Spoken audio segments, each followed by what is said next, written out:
My name's David King. My purpose in life is working with people and plants together. And so I started showing up every day. And after about a month, Julie Mann, who was on the board of directors, said, "Guys, you're doing a great job. We'll have to figure out how to pay you." I'm Julie Mann, and I've lived in Venice for over 30 years. When I came out to LA, I lived in Beverly Hills, I lived in Bel Air, I lived in West LA, and when I moved to Venice, I said, I'm home. Hi, my name is Melanie. I mean, Venice is unique on its own anyway, so it's great because you just get to meet artists and people who come in and say, I don't know anything about growing food, but I really want to, build a cob bench or paint a bunch of signs, and let's put them up because it'll just look great in the neighborhood. Hello, my name is Navarro. I spend a lot of my time in Venice working with Occupy and a lot of the things they do. Occupy is very active in all sorts of social issues, but one of the things that I tend to do within Occupy is I take care of the Occupy plot here at the garden. It turns out that the Learning Garden is one of the best kept secrets in the Venice area. And now, over the 12 years, there's very interesting people have come here. And I feel that the garden is not necessarily come here to garden, it's come here to heal. There was a wonderful older man who had lost his son. He was in grief, and he just planted a little garden, all specialty Asian, and he came every day and just worked in the garden. And he did that for about 3 years, and it healed him. And then he disappeared. There was but you knew he was better at that point. I think Venice, as a smaller unit of the whole of Los Angeles, is somewhat conscious of the idea of community. And certainly that sense of community has come about to be a part of this garden. And I recognized, probably about 5 or 6 years ago, that we have to teach how to have community, because there's an awful lot of Los Angeles that just doesn't have a clue about community, how to have a community, be a part of a community. My background is in nature education, and I have a degree in art, and I work now as a garden designer. So I was trying to find a way to incorporate all of those things.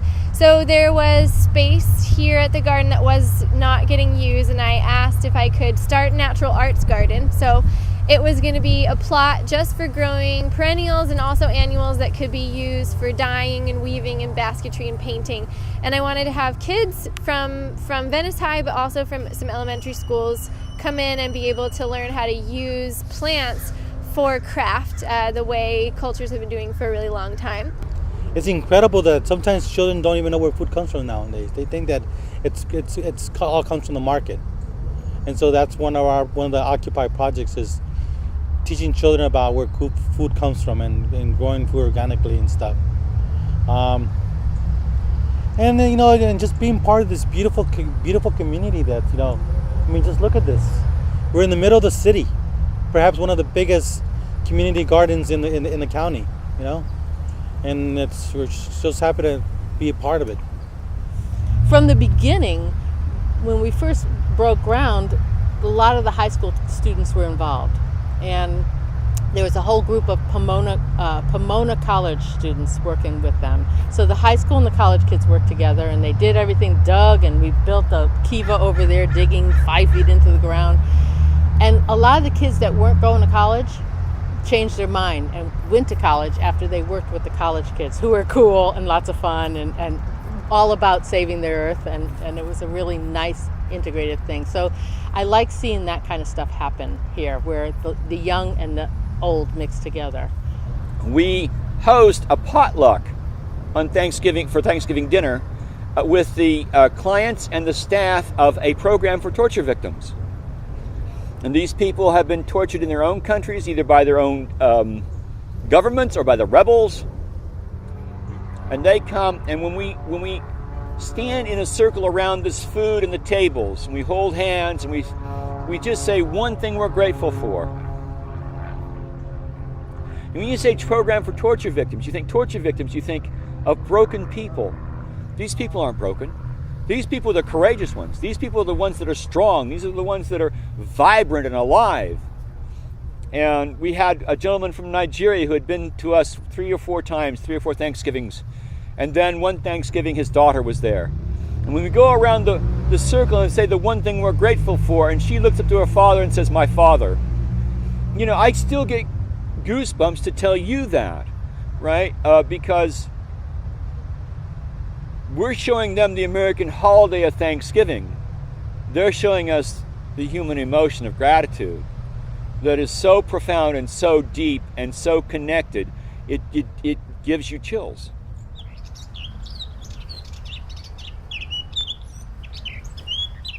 I love that it's really open to doing a bunch of different things. So I think it's great that it's connected to a school. So they've got a bunch of high school kids learning how to grow food. I love that they allow in organizations like Transition and Occupy Venice to grow food. I like that it's open for people to take food to the food bank in the neighborhood. And it's really welcoming for any group of people who wants to do anything. There's space. I think that Venice has a history of being active, being politically active. So, and I think it's being that it's in Venice, and the community is so involved here. I mean, I've been to many different community gardens, and I always come back here. Here I feel at home because the community, you know, our weekly potlucks. I mean, I've been coming to them for a while now, and we meet new people, meet old friends to discuss projects that are ongoing that affect the community. You know, we discuss potential new projects. We discuss about how to make this beautiful garden better, how to get more people involved. You know, it's a big family. I remember when I went to a city, like a Venice Town Council meeting, and the president of town council had a dress on with long earrings. I was a man, and there was a 16-year-old shop owner and a 99-year-old shop owner, and I said, "This feels right." It felt like you can be what you want to be. There's no guidelines, there's no rules. Whereas, you know, in other cities, in other towns, there's a way to be. You know, your house has to be a certain way. You have to grow certain things in your yard. Venice, it's anything goes. So I think that's what attracted me. So I could be who I was. I think the Venice spirit is a certain rebelliousness mixed in with art, mixed in with a poetic sense of politics, and a certain amount of I don't give a damn.